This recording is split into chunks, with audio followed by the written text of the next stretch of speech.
Hello and welcome to week 3. The purpose of this short video is to acquaint you with the material that you should be concentrating on for this week. Do notice that we're on the home page. We've already had our chat last Monday. Our position papers are due this coming Monday. Make sure you turn them in by midnight. And now we'll click on the course content area. I click on course content again and I have my week by week material. So we are starting week 3. We'll click there. And the first thing that I'm going to do is click.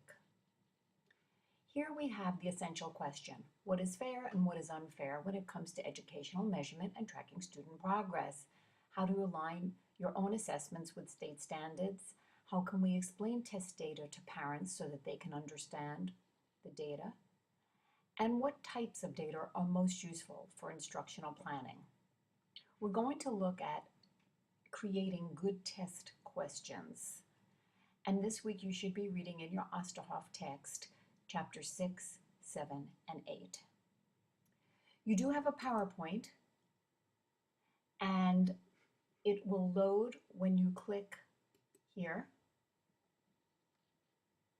We actually have 2 PowerPoints this week.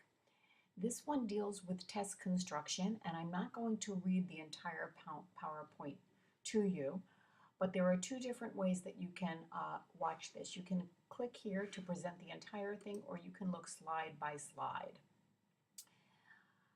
Notice there are hyperlinks to additional sites for you. So we talk about the different types of questions that you'll be using to construct your own test on the 3 Little Pigs. You also are going to look at information concerning published tests and how do we measure complex achievement.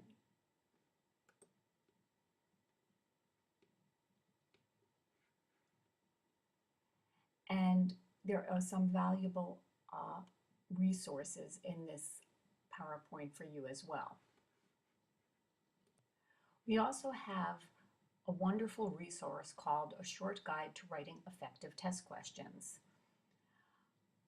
Many teachers don't have a lot of experience in constructing good test questions and don't realize that it is a little bit difficult.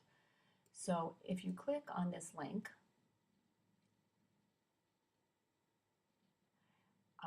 there is some excellent information. It is long, but you can peruse it and see about what test items you can give yourself this little quiz and see how you do on creating test items.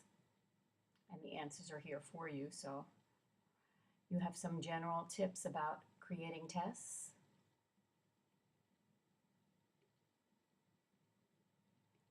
The different types of test questions with samples, how to plan the test. So this is a very, very good resource in addition to your text. We also have a PDF file attached called How to Write Better Objective Tests. And that will take a minute to open, I believe. If it doesn't open, you can click here.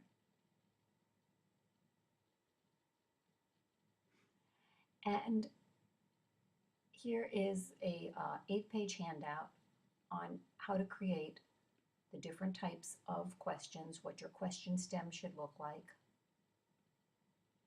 Examples again.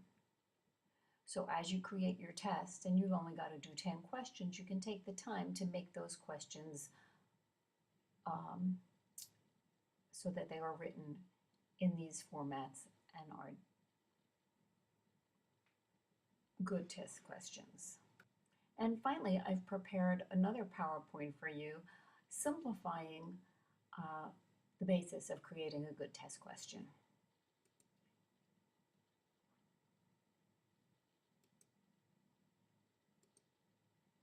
So good test questions need to accomplish 2 objectives.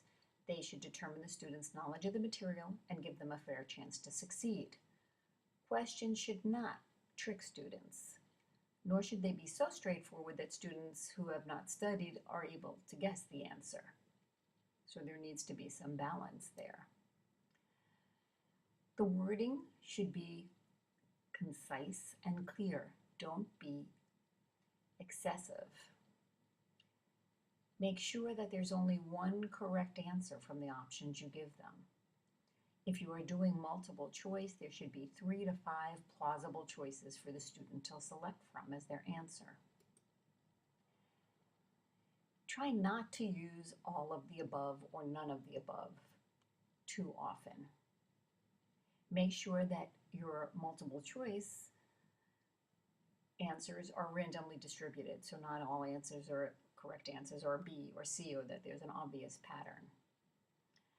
More importantly, make sure that your test questions test knowledge, application, comprehension, analysis, evaluation, so that you're really testing the higher level thinking skills as well as just the material that can be learned in a rote manner.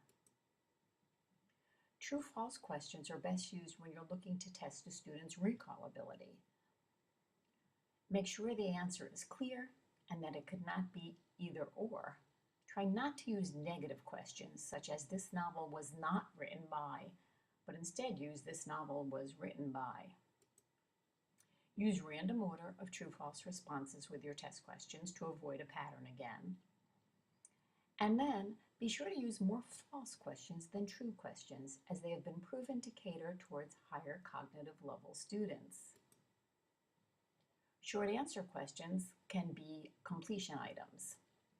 Just an incomplete sentence where the student must supply the missing words, terms, or symbols. Or you can have a unique item where the student must supply the answer. Name the 3 basic branches of government, for example. Open short answer questions are similar, except they allow for some variation. Outline 4 fundamental differences between the systems of government of the United States of America and the United Kingdom. And then, of course, interpretive questions. This makes the student think. How would your life be different today if the Confederate States had won the Civil War? If the population of China continues to grow, how will it impact the role in world politics? How can global warming be stopped? So while there may not be a specific right answer to this, it gives the student the opportunity to think critically and express themselves. Essay items, there are several things you need to keep in mind. Be sure the question clearly states the answer you are seeking from the student.